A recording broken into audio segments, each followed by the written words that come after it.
नमस्कार, मी गार्गी गोरेगावकर बुलेटिनमध्ये तुमचं स्वागत करते। एक ब्रेकिंग बातमी आपण पुढे पाहतोय। मनसेच्या गोटातली बातमी। निकालानंतर राज ठाकरेंच्या मनसे पक्षाची मान्यता ही रद्द होण्याची शक्यता निर्माण झाली आहे।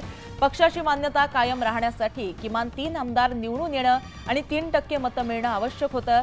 आमदार निवडून न आल्यास एकूण मतदानाच्या 8% मतं मिळणं हे आवश्यक होतं। मात्र मनसेला केवळ 1.8% मतं मिळाली आहेत। 2009 मध्ये 13 आमदार असलेल्या मनसेचा 2014 आणि 2019च्या निवडणुकीमध्ये केवळ 1 आमदार निवडून आला। मात्र 2014 मध्ये पक्षाला राज्यात 16,65,000 तर 2019 मध्ये 12,42,135 मतं मिळाली होती। यावेळेस मनसेनं 123 उमेदवार दिले होते।